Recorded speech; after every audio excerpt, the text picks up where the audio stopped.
US లో doctor గా స్థిరపడాలని అనుకుంటున్నారా? అయితే అతి తక్కువ ఖర్చుతో ఎగ్ప్లస్ తో సాకారం చేసుకోండి. తిరుపతి జిల్లా సత్యవేడు మండలం రాసపాలెనికి చెందిన హేమశ్రీ అనే విద్యార్థిని ఇంటర్ మొదటి సంవత్సరం చదువుతోంది. ఈ జూనియర్ కళాశాలలో తమ బిడ్డను ఇబ్బందులకు గురి చేస్తున్నారని ఆమె తల్లి ఆరోపించింది. తమ బిడ్డను తీసుకునేందుకు ఆదివారం వస్తామని తెలిపితే ఆదివారం ఉదయం 8 గంటలకు అనారోగ్యంతో ఉంది అని తల్లిదండ్రులకు తెలిపిన యాజమాన్యం అక్కడికి వెళ్లే సమయానికి చనిపోయి ఆసుపత్రిలో ఉందని విద్యార్థిని తల్లిదండ్రులు తల్లడిల్లారు. ఈ నేపథ్యంలో వారున్న జూనియర్ కళాశాల యాజమాన్యం తలుపులు వేసుకొని పరారైందని విద్యార్థి సంఘాలు, విద్యార్థిని తల్లిదండ్రులు సంఘటన స్థలానికి చేరుకొని ఆందోళన తెలుపుతున్నారు. విద్యార్థిని చనిపోయినా కూడా కళాశాల యాజమాన్యం కనీసం పోలీసులకు సమాచారం ఇవ్వలేదు. ఫోన్లు కూడా ఆఫ్ చేసుకొని వెళ్లిపోయారు. తల్లిదండ్రులు మాత్రం తమ బిడ్డ మరణంపై అనుమానాలు వ్యక్తం చేస్తున్నారు. అయితే ఇంకా ఫిర్యాదు ఇవ్వాల్సి ఉంది. అన్ని కోణాల్లో దీనిపై పూర్తి స్థాయిలో దర్యాప్తు చేస్తున్నాయి. నెల్లూరు వేదపాలెం సిఐ శ్రీనివాసరావు తెలిపారు. వనంతోపు దగ్గర ఆర్ఎన్ఆర్ ఇంగ్లీష్ మీడియం స్కూల్లో ఇంటర్మీడియట్ ఫస్ట్ ఇయర్ చదువుతున్న హేమశ్రీ అనే అమ్మాయి. ఈ అమ్మాయి తిరుపతి జిల్లా సత్యవేడు మండలం రాసపాలెంకి సంబంధించిన అమ్మాయి.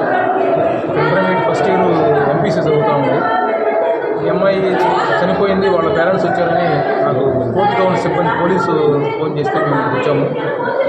ఇక్కడికి వచ్చిన తెలియడంలో ఈ అమ్మాయి ఉదయం 8:39 ప్రాంతంలో సెకండ్ ఫ్లోర్లో క్లాస్ రూమ్స్ పక్కనే ఉన్న బాత్రూంలో చున్నీతో హ్యాంగ్ చేసుకుందని చెప్తున్నారు. తర్వాత వీళ్ళు సిబ్బంది, ఈ హాస్టల్ సిబ్బంది గమనించి వాళ్ళని ఎన్ఎల్ హాస్పిటల్లో జాయిన్ చేశారని చెప్తున్నారు. జాయిన్ చేసిన తర్వాత డాక్టర్లు పరిశీలించి బ్రాడెడ్ అంటే వచ్చే నాటికే చనిపోయింది అమ్మాయి అని చెప్పి డిక్లేర్ చేసినట్టుగా చెప్తున్నారు. వీళ్ళు పేరెంట్స్ స్కూల్ కాలేజ్ దగ్గరకు వచ్చిన్నారు. కాలేజ్ యాజమాన్యం పూర్తిగా స్విచ్ ఆఫ్ చేస్తున్నారు, అందుబాటులో లేరు. దీంట్లో ఒక విషయం ఏంటంటే వీళ్ళు పోలీసు కూడా ప్రాథమికంగా సమాచారం ఇవ్వలేదు.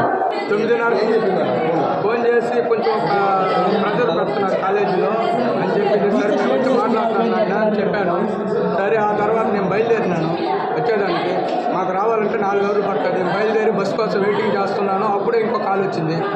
కాల్ వచ్చేలా మీ పాపకి సీరియస్ అయింది, మీ పాపకి సీరియస్ అని చెప్పారు. సరే బయలుదేరి వస్తున్నాను మేడం అని చెప్పాను. ఆ తర్వాత నేను ఫోన్ చేస్తే ఎవరు ఇది అవ్వలేదు.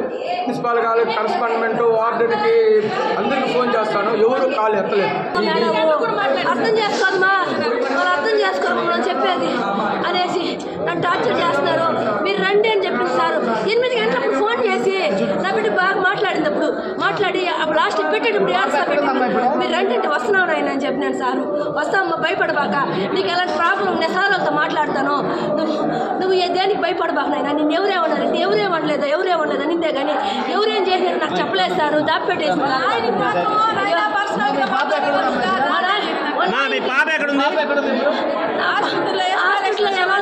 అనాథలా కేసేస్తున్నారు సారు. 8 నుంచి 8:30 దాకా మాట్లాడింది. వాళ్ళు వాడిన మేడం కూడా మాట్లాడి ఏం మేడం అంటే ఏం లేదు, ఇంటి మీద బెంగ పెట్టుకుని ఏడుస్తుంది పాప, మీరేం మరీ ఇవ్వబాకండి, మేము చూసుకుంటాం అని చూసేసి తప్పేసారు సారు.